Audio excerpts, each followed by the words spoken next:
3D सूर्याय नमः। आप सभी का हमारे YouTube चैनल पर हार्दिक स्वागत है। आज सुने सूर्य देव भगवान की पौराणिक व्रत कथा। रविवार का व्रत करने व कथा सुनने से मनुष्य की सभी मनोकामनाएं पूरी होती हैं। मान सम्मान, धन, यश तथा उत्तम स्वास्थ्य मिलता है। जीवन में सुख समृद्धि, धन संपत्ति और शत्रुओं से सुरक्षा के लिए रविवार का व्रत सर्वश्रेष्ठ है। ज्योतिष शास्त्र के अनुसार जातक की कुंडली में सूर्य की स्थिति ठीक ना हो तो उसे समाज में मान सम्मान नहीं मिलता है। उसे जीवन भर कष्ट रहता है। उसके जीवन में खुशहाली नहीं आ पाती। इसलिए रविवार के दिन व्रत करने और कथा सुनने का महत्व बढ़ जाता है। रविवार के दिन सूर्य को अर्घ देने के कई कारण और लाभ हैं।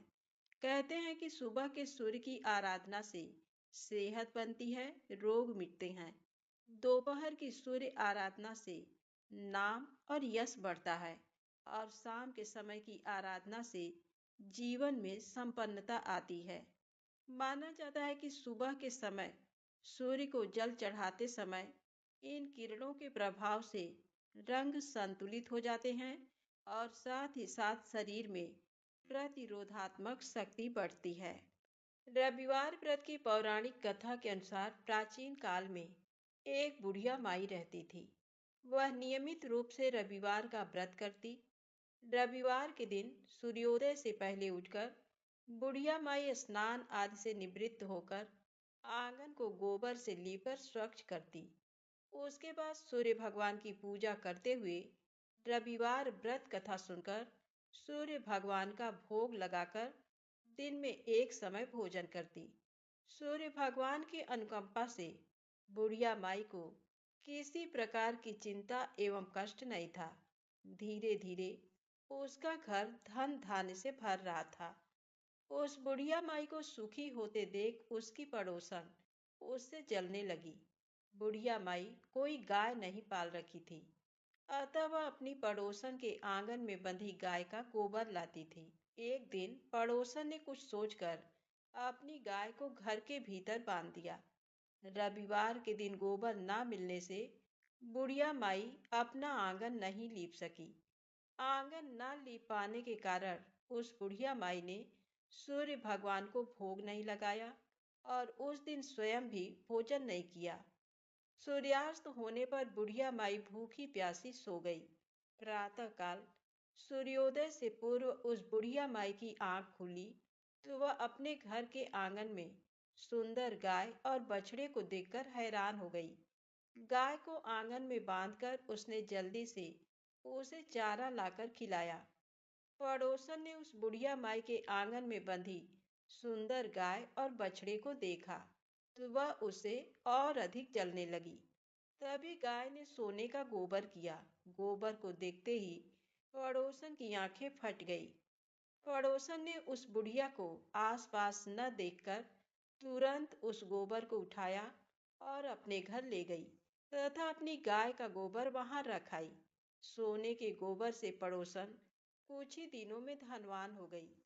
गाय प्रतिदिन सूर्योदय से पूर्व सोने का गोबर किया करती थी और बुढ़िया माई के उठने के पहले पड़ोसन उस गोबर को उठाकर ले जाती थी। बहुत दिनों तक बुढ़िया माई को सोने के गोबर के बारे में कुछ पता ही नहीं चला।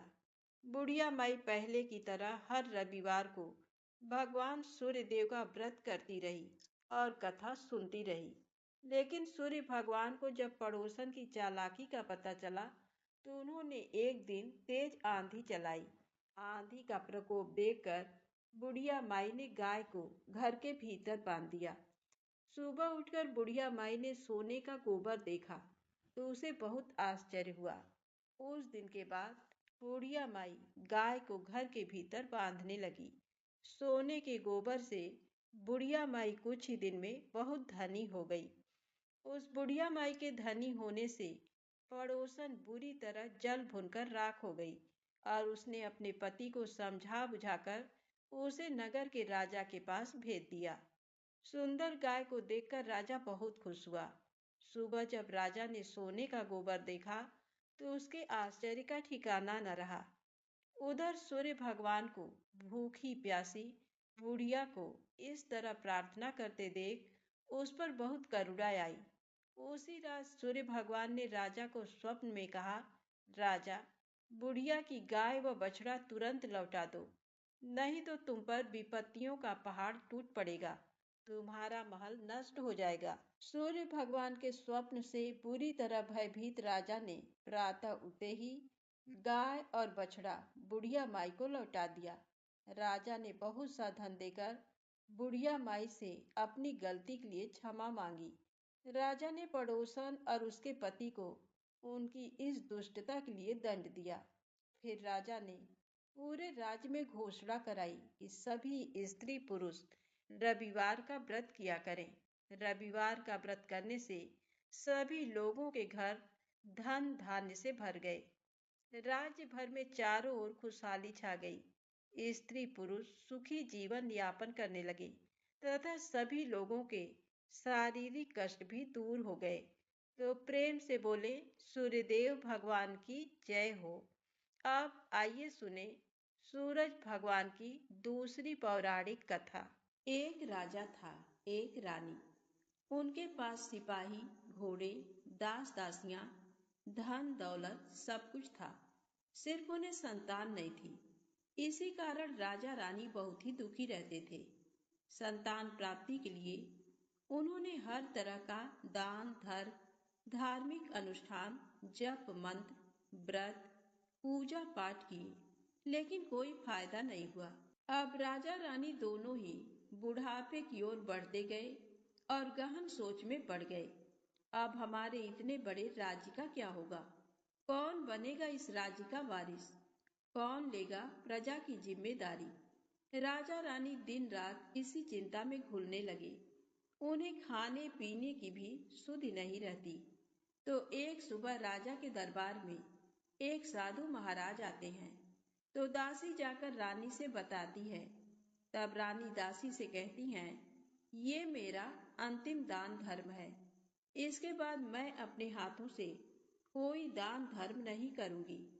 रानी चावल से भरा पात्र लेकर बाहर आती है और साधु महाराज की झोली में भिक्षा डालने आगे बढ़ती है। तो उसके चेहरे पर छाई उदासी साधु की दृष्टि में आती है। वह उससे पूछता है, रानी साहिबा, क्या हुआ? आप क्यों इतनी उदास हैं? तब रानी साधु को सारी हकीकत बताती है और सिसकने लगती है। उस पर वह साधु महाराज कुछ पल गंभीर हो जाते हैं और कहते हैं, चिंता मत करना रानी साहिबा, आपकी संतान की इच्छा पूरी हो जाएगी। आपकी कोख से एक पुत्र जन्म लेगा, लेकिन मात्र वह 14 साल तक ही आप लोगों को मिलेगा। इसके आगे वह इस मृत्यु लोक में नहीं रह पाएगा। इससे बढ़कर आपको कुछ देना मेरे लिए संभव नहीं है। अपनी बात पूरी करके उसने अपनी झोली में हाथ डाला, थोड़ी सी भभूत निकालकर रानी को दी और कहा, आप और महाराज दोनों इसे बांटकर ग्रहण करना, तुम्हें जल्द ही पुत्र प्राप्ति होगी। इतना कहकर साधु महाराज अपनी राह चले गए। उनके जाने के बाद रानी सोचने लगी, 14 साल तो 14 साल ही सही, उतने समय के लिए हमें पुत्र मिलेगा, यही काफी है। उतने साल तक मैं उसे जी जान से बड़ा करूंगी, उसे ढेर सारा प्यार दुलार दूंगी, अपनी संतान की मुराद पूरी करूंगी। उस रात अपना सारा राजकाज खत्म करके राजा जब रानी के महल में गए तो रानी ने राजा को सारी बात बताई और साधु महाराज की दी हुई भभूत राजा को दिखाकर बोली, साधु महाराज ने ये भभूत हम दोनों को ग्रहण करने को कहा है। तब राजा बोले, इतना दान धर्म किया, जब तब किया, कोई फल नहीं मिला। अब इस भभूत से हमें संतान प्राप्ति होगी क्या? उस पर रानी बोली, जब इतना सब कुछ किया तो अब ये भी सही, खामख्वाह उस साधु के क्रोध को क्यों बुलावा दे। राजा को अब किसी पर विश्वास नहीं था, लेकिन पत्नी को दुख न पहुंचे इसलिए वह राजी हो गए। राजा रानी दोनों नहाते धोते हैं, फिर अपने भगवान का नाम स्मरण करते हैं, अपने पुरखों को स्मरण करते हैं और उस साधु महाराज का नाम स्मरण करके वह भभूत बांट कर दोनों खाते हैं। उसके बाद दोनों निश्चिंत होकर सो जाते हैं। तो कुछ दिन गुजर जाते हैं और साधु द्वारा कहे अनुसार रानी गर्भवती हो जाती हैं। उस पर राजा रानी दोनों की खुशी गगन में नहीं समाती। राजा रानी से बोला, महारानी, सचमुच साधु महाराज की कृपा हो गई। तो 9 महीने 9 दिन और 9 घंटे पूरे होकर रानी ने एक सुंदर गोरे चिट्टे पुत्र को जन्म दिया। राजा ने बड़ी धूमधाम से पुत्र का नामकरण किया। सारे राज्य में 8 दिन तक अन्न संतर्पण रखा, उत्सव मनाया गया। अब पुत्र की कुंडली देखने के लिए राज्य के सबसे विद्वान पंडित जी को बुलाया। तो कुंडली देखकर पंडित जी बड़े चिंतित हो गए। कहने लगे, महाराज, हमारा राजपुत्र सिर्फ 14 साल तक हमारे पास रहेगा। राजा को इस बात की भनक थी ही, रानी को भी। साधु महाराज की बात याद थी। दोनों चुप रह जाते हैं। उसके बाद राजा और रानी बड़े प्यार दुलार से बेटे की परवरिश करते हैं, उसकी हर इच्छा पूरी करते हैं। थोड़े समय के लिए ही सही, भगवान ने संतान की अपनी मुराद पूरी कर दी। इससे वे समाधान मानते हैं। राजपुत्र दिन प्रतिदिन बड़ा होता है। जब वह 7 साल का हो जाता है तो राजा एक अच्छे गुरु की नियुक्ति करके उसे पढ़ाई लिखाई, राजशास्त्र, शस्त्र विद्या, घुड़सवारी इत्यादि 12 विद्याओं का शिक्षण देते हैं। जब वह सब शास्त्र विद्या में पारंगत हो जाता है और 12 साल की उम्र का हो जाता है, तब एक अच्छी सी राजकन्या खोजकर उसकी शादी कर देते हैं। तो 2 और साल बीत जाते हैं। बेटा 14 साल का हो जाता है। एक दिन राजपुत्र राजा से बोलता है, पिताजी, मैं अपना सारा राज्य घूमकर देखना चाहता हूँ। आज तक मैंने सिर्फ इस रजवाड़े के अतिरिक्त कुछ नहीं देखा है। बेटे की बात सुनकर राजा चिंतित हो जाता है, क्योंकि पुत्र को 14वां साल शुरू हुआ था। अब कोई अनहोनी होने का वक्त नजदीक आ पहुंचा था, लेकिन राजा ये सब बातें पुत्र को बता नहीं सकता था। वह क्या करता है कि चेहरे पर खुशी लाकर बेटे से कहता है, हाँ हाँ, जरूर जाओ बेटा, तुम्हें अपना सारा राज्य घूम कर देखना चाहिए। कहाँ क्या है, ये सब जानना चाहिए। कल मेरे बाद तुम्ही को तो राजा बनना है।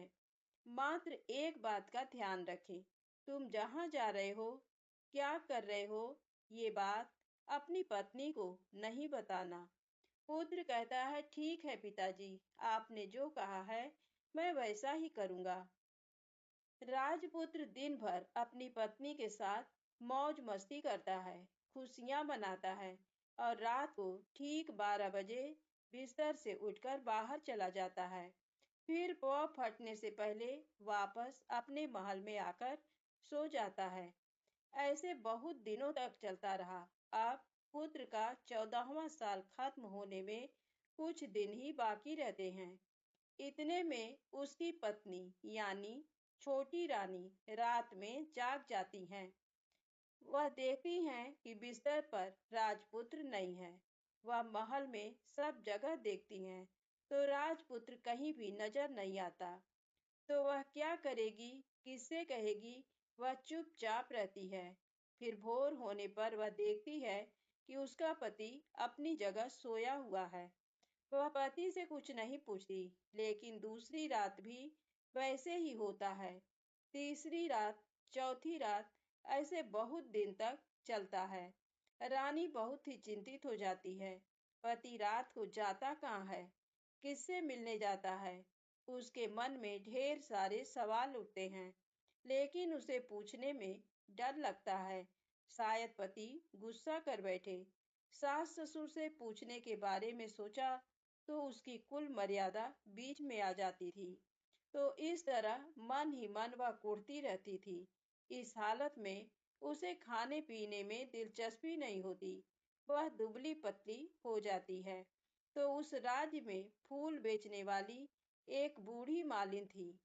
वह हमेशा छोटी रानी को फूल देने उसके महल में आती थी। उस बुढ़िया का ध्यान छोटी रानी पर जाता है।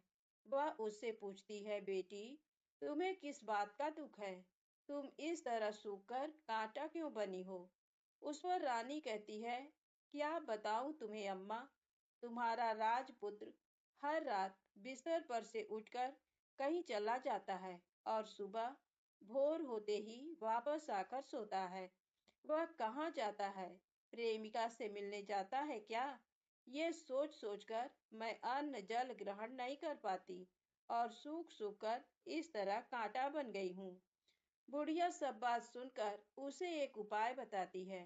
तो बेटी, ऐसा करना, आज रात तुम सोना मत। उसके पीछे जाकर देखना कि वह कहाँ जाता है, क्या करता है। उसकी अच्छी तरह से पहरेदारी करना। पर मुझे नींद आ गई तो?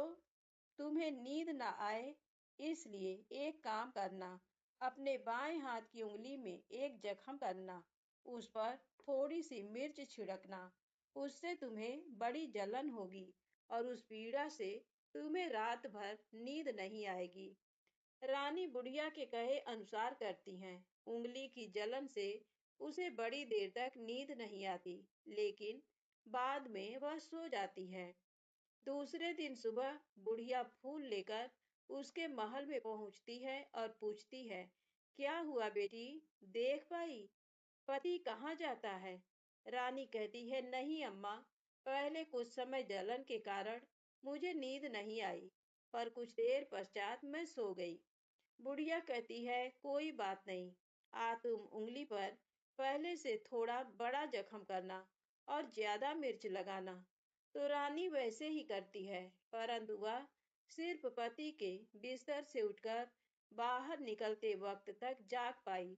वह उसके पीछे नहीं जा सकी, क्योंकि उसकी आंखें उस समय तक मूंद गई थी। दूसरे दिन सुबह बुढ़िया आती है तो उसने पूछने से पहले ही रानी रो कर कहती है, अम्मा, मैं आज भी उनकी पहरेदारी ठीक तरह नहीं कर पाई। बुढ़िया कहती है, रोना नहीं बेटी, सब कुछ ठीक हो जाएगा। तुम आज रात जख्म और बड़ा करना और उस पर ज्यादा मिर्च छिड़कना, और एक काम करना, वह जब जाने के लिए निकलता है तो उसका रास्ता रोकना। बुढ़िया ने जैसा बताया रानी वैसा ही करती है। आज रात उसे नींद नहीं आती। पति रात 12 बजे बिस्तर से उठकर जब महल से निकलने के लिए चलने लगता है तो वह बुढ़िया ने जैसे बताया वैसे ही करती है। दौड़ कर जाकर पति का रास्ता रोकती है और कहती है, कहाँ जा रहे हो? किससे मिलने जा रहे हो? मुझे बताओ। राजपुत्र उसे समझाने की बहुत कोशिश करता है। देखो, अगर मैंने तुम्हें वह बताया तो मैं तुम्हें दोबारा नहीं मिल पाऊंगा। रानी कहती है, कोई बात नहीं, ना मिल पाओ, लेकिन आप रात के समय कहाँ जाते हो ये मुझे पहले बता दीजिए। राजपुत्र निरुपाय हो जाता है। पत्नी की जिद के आगे उसकी एक नहीं चल पाती। ठीक उसी समय उसका 14वां साल खत्म होकर 15वां साल लगने वाला था। जो होता है वह हो जाने दो, वह सोचता है, और कुछ चावल मंत्रों से सिद्ध करके पत्नी को देकर कहता है, इन चावलों के दानों को दोनों हाथों की मुट्ठी में पकड़ना। पहले दाएं हाथ में पकड़े चावल मेरे ऊपर फेंकना। मैं कौन हूँ तुम्हें पता चल जाएगा। बाद में बाएं हाथ में पकड़े चावल मेरे ऊपर फेंकना। मैं जैसा था तुम्हें मिल जाऊंगा, लेकिन यदि तुम बाएं हाथ के चावल मेरे ऊपर फेंकना भूल गई तो मैं तुम्हें कभी नहीं मिल पाऊंगा। रानी ने कहा, नहीं भूलूंगी। रानी बड़े आत्मविश्वास के साथ कहकर दाएं हाथ में पकड़े चावल पति के ऊपर फेंक देती है। तो राजपुत्र एकदम एक विशाल घोड़ा बन जाता है, एकदम उम्दा, सफेद, गर्दन पर लंबी अयाल। देखते देखते वह तेजी से दौड़ने लगता है। रानी उस घोड़े को एकदम भौचक्की होकर देखने लगती है और पति ने बाएं हाथ के चावल फेंकने की जो बात कही थी वह भूल जाती है। उसकी आंखों के सामने घोड़ा महल से बाहर निकलकर चला जाता है। घोड़ा जो महल से बाहर जाता है तो वापस नहीं आता। अब रानी को बड़ा पश्चाताप होता है। वह स्वयं को कोसने लगती है, लेकिन अब उसका कोई फायदा नहीं होने वाला था। राजपुत्र अब वापस नहीं आने वाला था। सुबह होते ही महाराजा महारानी को सब बात पता चलती है। उन्हें बहुत दुख होता है। वे बिस्तर पकड़ते हैं और राह देखते हैं कि एक दिन उनका बेटा वापस आ जाए। इस तरह 1 महीना गुजरता है, 2 महीने गुजरते हैं, 3 महीने गुजरते हैं, आखिर 6 महीने पूरे होते हैं। राजपुत्र का कोई अता पता नहीं लगता। प्रधान राजपुत्र को ढूंढने के लिए राज्य के गांव-गांव सिपाही भेजता है, लेकिन उन्हें कोई सफलता नहीं मिलती। इधर रानी अपनी हठ के कारण पति गायब हो गया, ये सोचकर स्वयं को मन ही मन कोसती हैं और प्रण लेती हैं कि कुछ भी करके पति को ढूंढ लाएंगी और उसे वापस घर लेकर आएंगी। एक दिन वह सुबह उठकर सास ससुर के महल में जाती हैं और कहती है कि मैं अपने पति की खोज में जा रही हूँ। महाराजा महारानी को और क्या चाहिए था? कुछ भी करके उनका बेटा उन्हें वापस मिलना चाहिए था। वे बहू को जाने की अनुमति देकर कहने लगे, बेटी, तुम्हें जो चाहे वह करो, जहाँ जाना है वहाँ जाओ, लेकिन हमारे बेटे को वापस लेकर आओ। अब रानी अपना शाही वेश बदलकर एक सेठानी बन जाती है। कुछ दास दासियों को, कुछ नौकरों को साथ ले लिया, कुछ सामान साथ लिया और राज्य की सीमा पर जाकर वहां एक भोजनालय खोल दिया। वहां आने वाले सब यात्रियों को खाना मुफ्त में देने लगी।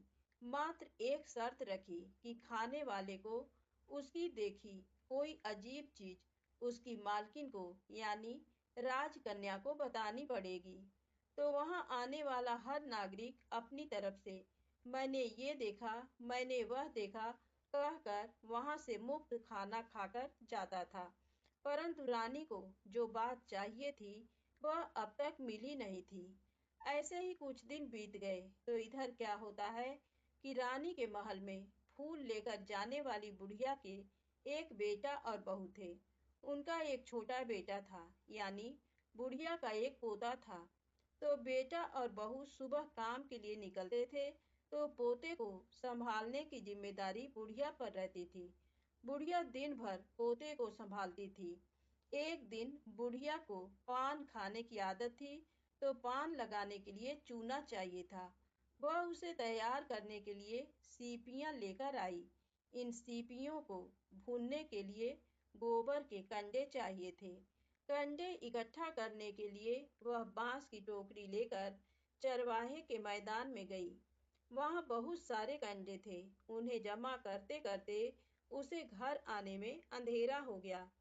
इस ओर शाम होते ही काम से वापस बेटा बहू घर पहुंचे तो देखा कि बच्चा घर पर अकेला है और रो रहा है। वे दोनों गुस्से से लाल पीले हो गए। इतने में बुढ़िया घर आ पहुंची। बेटा ने पूछा, पोते को घर अकेला छोड़कर कहाँ गई थी? बुढ़िया बताने लगी कि मैं गोबर के कंडे इकट्ठे करने गई थी। इस पर बेटा बोला, दोबारा बच्चे को अकेला घर पर छोड़कर यदि कहीं गई तो मैं तुम्हें बहुत पीटूंगा। बुढ़िया कहने लगी, नहीं बेटा, फिर कभी ऐसा नहीं करूंगी। लेकिन दूसरे ही दिन बुढ़िया वह बात भूल गई और फिर चरवाहे के मैदान पर कंडे इकट्ठा करने चली गई। शाम को जब बेटा बहू काम से वापस लौटे तो देखते हैं कि बच्चा घर पर अकेला है और रो रहा है। अब उसके बेटे की सहन शक्ति खत्म होने लगी और बुढ़िया के वापस आने पर उसे घर से निकाल दिया।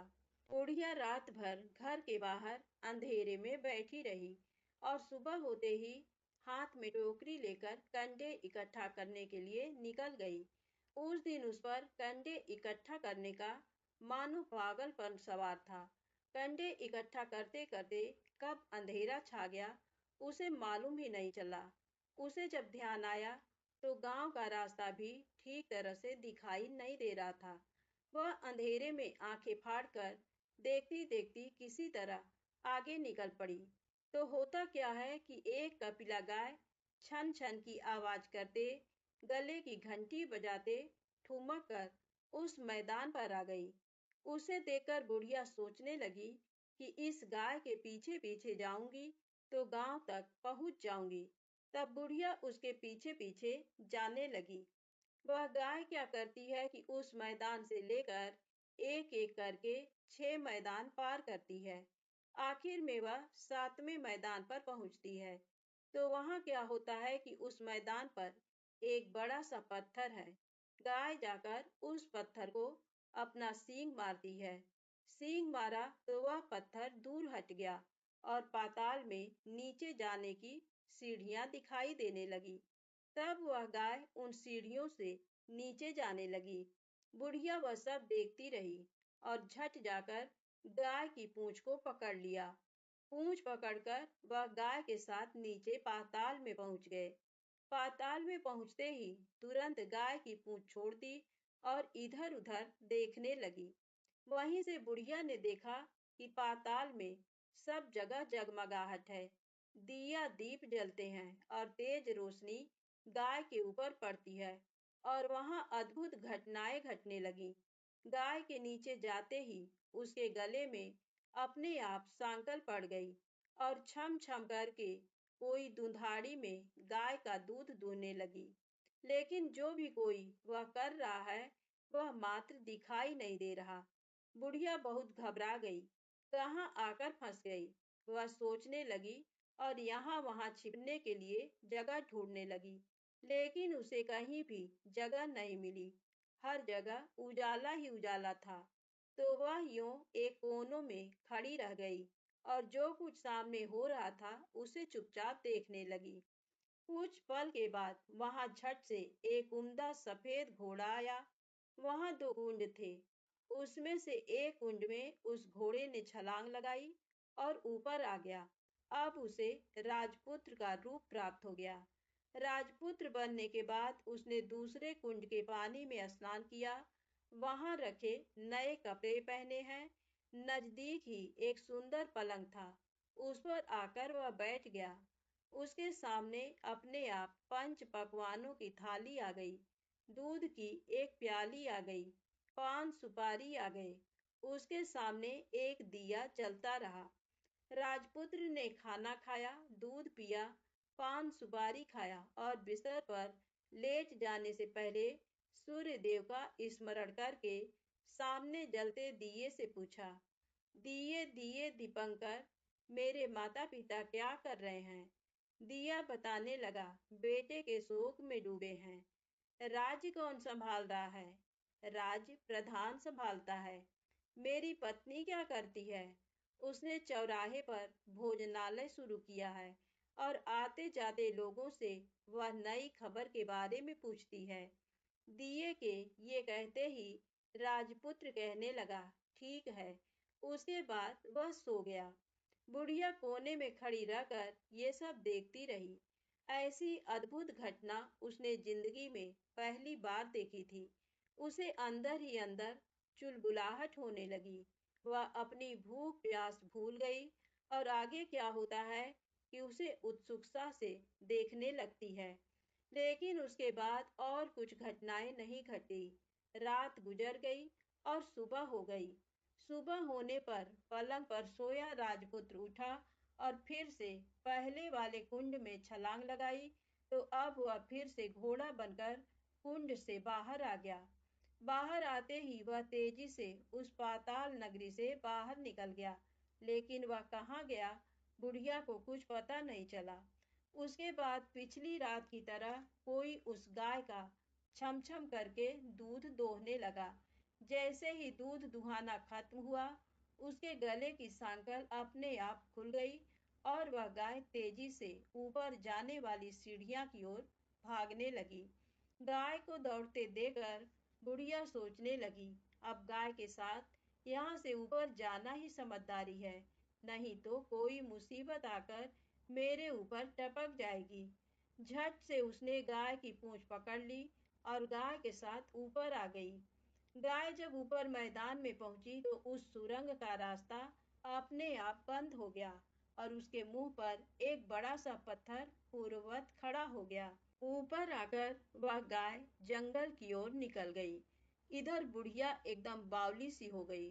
उसने पाताल नगरी में जो कुछ देखा वह जल्द से जल्द किसी को बताने के लिए उतावली हो उठी। उसे एकदम याद आया कि नगर की सीमा पर कोई औरत भोजनालय चलाती है और नई बात बताने वाले को अच्छा खाना पीना मुफ्त में देती है। वह सोचने लगी कि क्यों न मैं ये बात उस औरत को जाकर बताऊं। यदि उसे ये बात पसंद आ गई तो बाकी जीवन खाने पीने की झंझट से मुक्ति मिलेगी। बुढ़िया ने मन में तय किया और तुरंत उस भोजनालय के द्वार पर टंगे नगाड़े के सामने खड़ी हो गई और जोर जोर से नगाड़ा बजाना शुरू कर दिया। नगाड़े का इस तरह शोर सुनकर मालकिन यानी छोटी रानी मन में प्रसन्न हो जाती हैं कि शायद कोई बड़ी बात लेकर यहाँ आया है। रानी सिपाहियों को आदेश देती है, जाइए और जो कोई आया है उसकी अच्छी खातिरदारी कीजिए। आदेश पाते ही सिपाही नीचे दौड़ गए तो एक बुढ़िया नगाड़ा बजा रही है। उन्होंने पूछा, क्यों री बुढ़िया, क्या हुआ, क्यों नगाड़ा बजा रही हो? बुढ़िया बोली, कुछ नहीं बेटा, यहाँ खाना मिलता है ना, इसलिए आई हूँ। खाना चाहिए, मिलेगा, लेकिन तुझे कोई नई बात बतानी पड़ेगी। हाँ, बताऊंगी। एक बात मालूम है मुझे। इस पर सिपाही उसे अंदर लेकर आए। उनको मालकिन का आदेश था कि जो कोई बूढ़ा बुजुर्ग वहां आए उनके साथ अच्छी तरह पेश आना, उनका अच्छा आदर आतिथ्य करना। तो सिपाही ने उस बुढ़िया का भरपूर आदर आतिथ्य किया। उसे बड़ी सी थाली भरकर व्यंजन परोसते हैं। बुढ़िया कुछ दिनों से भूखी थी, वह खाने पर टूट पड़ी। खाना खाने के बाद सिपाही ने उसे नई साड़ी पहनने को दी। उसके बाद उसे लेकर रानी के पास आए। बुढ़िया और रानी ने तुरंत एक दूसरे को पहचान लिया। बुढ़िया बोली, बेटी तुम? और रानी बोली, अम्मा तुम? बड़ी देर तक दोनों भांति भांति की बातें करती रहीं। आखिर कुंवरनी बुढ़िया से कहने लगी, अम्मा अब बताओ तुमने क्या नई बात देखी है? नई बात? मैंने कोई नई बात देखी नहीं है। वह तो मेरे पास तुम्हें देने के लिए खाने के पैसे नहीं थे, इसलिए मैंने झूठ कहा और नगाड़ा बजाया। रानी ने कहा, अम्मा घबराना नहीं, मैं किसी को तुम्हारा नाम नहीं बताऊंगी। फिर भी बुढ़िया मैंने क्या देखा, कब देखा करके आनाकानी करने लगी। इस पर कुंवरनी ने उसे कहा, देखो अम्मा, यदि तुमने मुझे वह नई बात बताई तो जिंदगी भर मैं तुम्हारी देखभाल करूंगी और तुम्हें रानी माता की तरह रखूंगी। अब बुढ़िया बताने को तैयार हो गई। उसने जो कुछ उस चारागाह वाले मैदान पर देखा था वह सब कुछ कुंवर रानी को बता दिया। बुढ़िया की वे बातें सुनकर कुंवरनी को यकीन हो गया कि वह राजपुत्र उसी का पति है। वह तुरंत बुढ़िया से कहने लगी, अम्मा मुझे उस जगह पर ले चलो। नहीं बेटी, वह पाताल राज्य है, सांप है। यदि किसी ने तुम्हें देख लिया तो तुम्हारी जान खतरे में पड़ सकती है। लेकिन रानी उसकी एक भी नहीं सुनती। उसे उस जगह ले जाने के लिए हट करने लगी। आखिर में बुढ़िया ने उसका कहना मान लिया और कहने लगी, ठीक है, मैं तुम्हें वहां लेकर चलती हूँ, पर आज नहीं कल। वहां जाना है तो शाम को ही जाना होगा। तो दूसरे दिन दोपहर को रानी बुढ़िया के साथ उस मैदान पर गई और एक जगह छुपकर गाय के आने की राह देखने लगी। दिन ढलते ही अंधेरा घेरने लगा और गाय हमेशा की तरह वहां आ गई। मैदान के उस कोने में जाकर उसने पत्थर पर सींग मारा तो झट से पत्थर हटकर वहां सुरंग में जाने का रास्ता खुल गया। गाय उस रास्ते से नीचे उतरने लगी तो बुढ़िया रानी से कहने लगी, जल्दी आगे बढ़ो, हम गाय की पूंछ पकड़कर नीचे उतरेंगे। तो दोनों गाय की पूंछ पकड़कर नीचे उतर गईं। बुढ़िया पहले जिस कोने में छिपी थी उस कोने में छिप गई। अब नीचे सब कुछ पहले जैसा घटित हो रहा था। गाय के गले में अपने आप सांकल पड़ गई। कोई अदृश्य रूप से उसका दूध दूहने लगा। एक सफेद उम्दा घोड़े ने आकर एक कुंड में छलांग लगाई तो राजपुत्र के रूप में ऊपर आया। वह राजपुत्र दूसरे कुंड में नहाने लगा। बाद में उसके सामने खाने की थाली आ गई, दूध की प्याली आ गई, पान बीड़ा आ गया। राजपुत्र सब ग्रहण करके सोने के लिए पलंग पर गया तो सोने से पहले सूर्य देव का स्मरण करके वह दिए से पूछने लगा, दिए दिए दीपंकर, मेरे माता पिता क्या कर रहे हैं? तो दिया कुछ जवाब नहीं देता, बल्कि वह बुझने लगता है। तब राजपुत्र को कुछ अघटित हुआ है इसका संदेह हो गया है। वह उदास हो गया और जो कुछ हुआ है वह हो जाने दो ऐसा सोचकर सोने के लिए बिस्तर पर लेट गया। अब रानी का संयम छूट गया। वह दौड़कर पति के पास गई और उसके पैर पकड़ने के लिए आगे बढ़ने लगी। राजपुत्र तुरंत ही पत्नी को पहचान गया। वह झट से पीछे हट गया और चिल्लाने लगा, नहीं नहीं, मुझे मत छूना, सर्वनाश हो जाएगा। रानी दोनों हाथ जोड़कर पति से अपनी भूल स्वीकार करने लगी। स्वामी, मुझसे भूल हो गई। मुझे आपसे नहीं पूछना चाहिए था कि आप रात को कहाँ जाते हो। मैं अपनी भूल स्वीकार करती हूँ। मुझे मेरी भूल की सजा मिल गई है। अब आप घर चलें। आपके वियोग में आपके माता पिता ने बिस्तर पकड़ लिया। आपकी प्रजा भी बहुत दुखी है। उस पर राजपुत्र कहने लगा, वही तो एक बार तुम गलती कर बैठी हो, अब दोबारा मत करना, नहीं तो अब मैं तुम्हें जो दिख रहा हूँ वो अभी नहीं दिखूंगा। रानी अब विलाप करने लगी, जोर जोर से जमीन पर सिर पटकने लगी। राजपुत्र के मन में उसके प्रति दया उत्पन्न हो गई। वह उससे कहने लगा, यदि तुम मुझे पाना चाहती हो तो तुम्हें एक काम करना होगा। काम कठिन है, लेकिन वह तुम्हें अकेले करना होगा। रानी ने कहा, कहो स्वामी, कितना भी कठिन काम हो मैं वह पूर्ण करूंगी। रानी कहने लगी। इस पर राजपुत्र ने उसे बताया, इस पाताल से ऊपर जाते ही तुम्हें एक घना जंगल नजर आएगा। ऐसे 6 जंगल पार करने के पश्चात 7वां जंगल मिलेगा। वह जंगल सबसे घना है। उस जंगल में बीचों बीच एक पीपल का पेड़ है। उसके आसपास की जगह पत्ते, फंदे, जटाएं, कांटे इत्यादि से ढक चुकी हैं। वहां बाघ, शेर, भालू, सांप सभी धमा चौकड़ी बैठती है। तुम्हें उन सबको भगाकर वह जगह साफ करनी है। उसको गोबर से लिपाई करके पवित्र बनाना है, रंगोली से सजाना है। उसके बाद वहां धूप, कपूर, अगरबत्ती जलानी है। फूल कुमकुम से पेड़ की तने की पूजा करनी है। दूध दही से बने चावल का भोग चढ़ाना है। ये सब तुम्हें दोपहर को 12 बजने के पहले करना है। 12 बजने के समय तुम्हें उस जगह पर बैठकर सूर्य भगवान का ध्यान करना है। ठीक 12 बजे सूर्य भगवान का रथ वहां उतरेगा। वे वह सब देखकर खुश हो जाएंगे और कहेंगे, जिस किसी ने ये सब किया है उसे मैं मनचाहा फल दूंगा। तो तुम सामने जाकर उसके रथ का दाहिना घोड़ा मांगना, मैं तुम्हें मिल जाऊंगा। इतनी बात कहकर राजपुत्र अपने पलंग पर सो गया और छोटी रानी भोर होने की राह देखने लगी। भोर होते ही वह बुढ़िया के साथ गाय की पूंछ पकड़कर ऊपर आ गई। ऊपर आने के बाद वह बुढ़िया से कहने लगी, अम्मा, अब मैं अकेले ही आगे जाऊंगी, तुम भोजनालय वापस जाओ। वह जंगल में जाकर राजपुत्र की बताई जगह ढूंढने लगी और स्वयं आरी से वह जगह साफ कर दी। बाद में राजपुत्र ने जैसे बताया वैसी लिपाई पुताई करके वापस आ गई। दूसरे दिन पौ फटने से पहले उठी और जंगल में उस जगह पहुंची। वहां जाकर इत्र, गुलाब का पानी छिड़कर वह जगह सुगंधित की। धूप अगरबत्ती जलाकर उसे पवित्र किया और पूजा की। सब सामग्री वहां तैयार रखकर सूर्य भगवान का ध्यान करने बैठ गई। जैसा कि पति ने बताया था, दोपहर को ठीक 12 बजे सूर्य भगवान का रथ उस पीपल के पेड़ पर आकर रुका है। सूर्य भगवान ने जब रथ से नीचे देखा तो सुगंधित वातावरण देखकर वे बहुत प्रसन्न हो गए।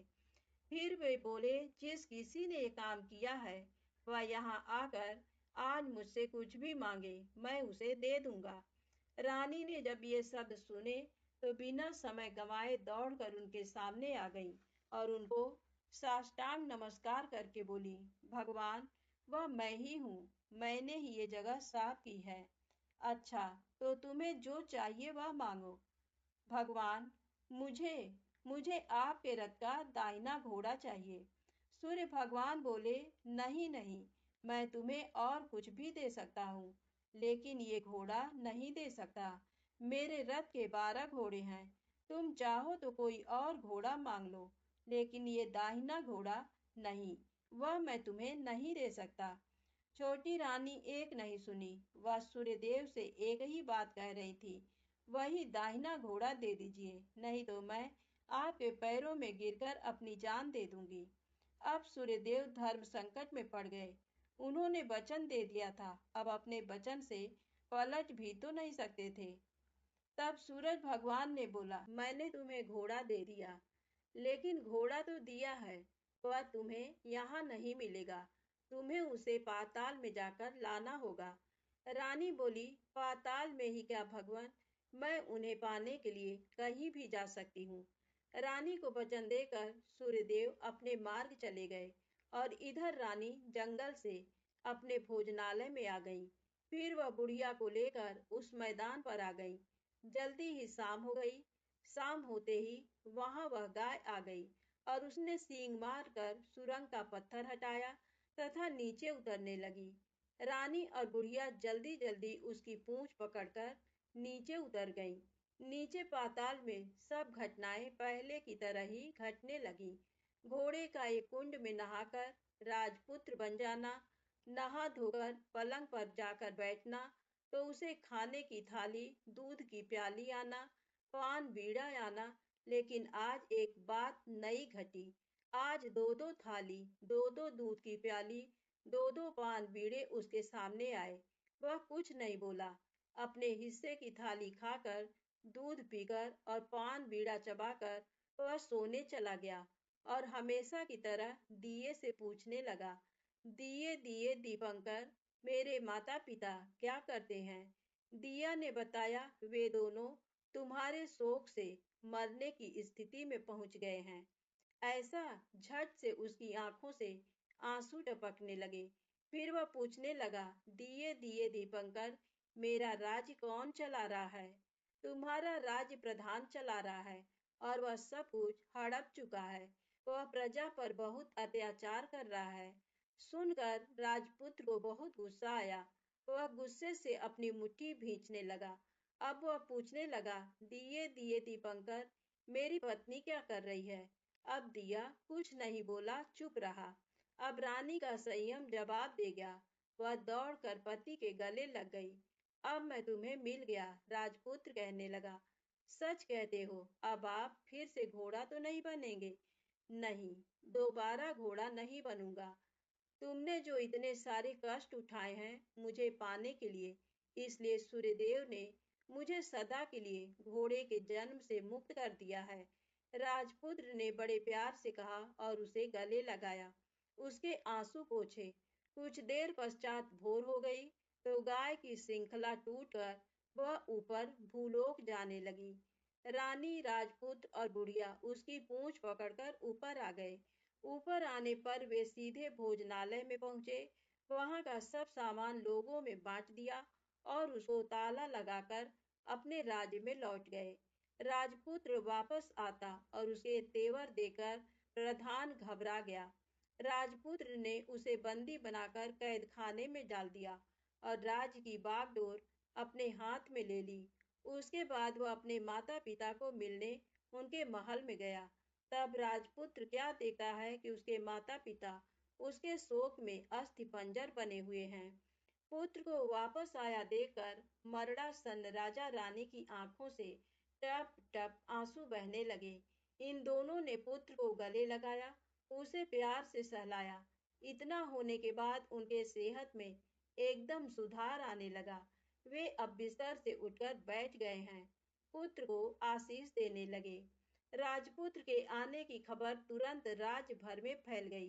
प्रजा खुशी से फूली नहीं समाई। प्रजाजन राजमहल के सामने इकट्ठे हो गए। राजपुत्र ने भी उन्हें दर्शन दिए और आज से उन्हें कोई दुख नहीं पहुंचाएगा, ऐसा वचन भी दिया।